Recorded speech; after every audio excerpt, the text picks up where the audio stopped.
Carport stays, driveway goes.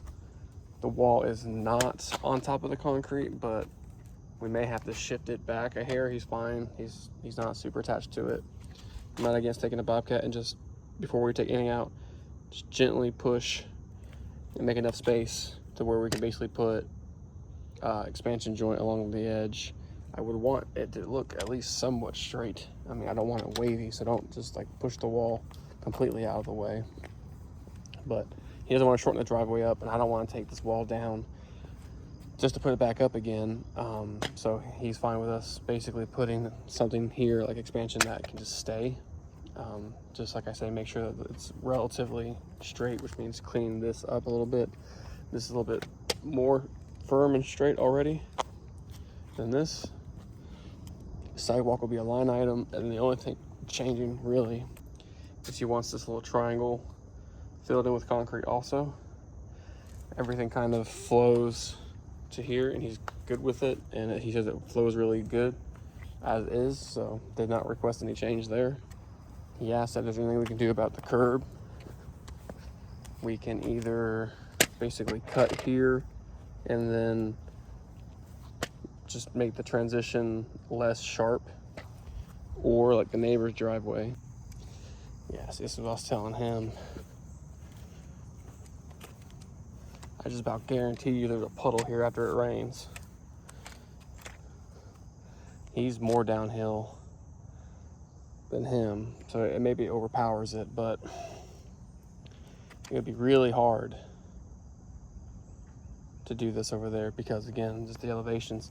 This dang street, man, they just lifted it up and up and up. You can't really tell as much on camera, but like, it's just not the same height. If we came to here, we would have to screed from here to here, a valley, but then we could basically do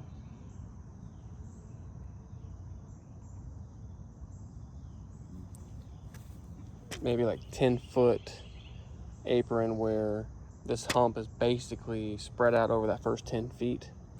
Call it to here.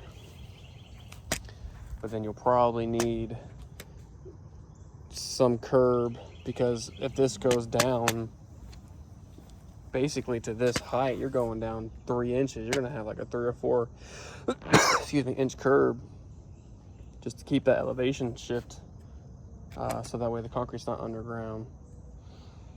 So what I'm suggesting is, and that's the other thing, is how the frick would we get this out without tearing up this thing? Cold patch. So that's how I'll price it then, if he really wants it, is cut that, take this out, when we pour it back with screed from there to here, and then we'll push this back about 10 feet where it's basically a flat plane, do some curb to hold back as needed, and basically leave the goalie the same elevation, just taper that curb out into the apron, and then, like I say, some more curb on the edge there to keep it in. And then we'll cut that out, like I say, and try to redo it. Probably gonna pop out some asphalt, so we'll just do cold patch. 2 feet 3 inches over 23 feet. Now for the driveway. Add 10 feet of curb, just tie-in curb for the redoing the actual curb, the 23-foot curb. Add in about 10 feet, about 5 on each for that transition. So 15 feet over 9'3", 13 over 55.5 feet. So it's 17 feet here, which means it's a 15-foot average over the 55.5 feet. A 1x1 triangle, 4 foot over 42.5 feet, of which about 8 feet of it is 6 feet wide. So driveway's main, curb is secondary, sidewalk is a line item. And this is also over near Matthews, Charlotte.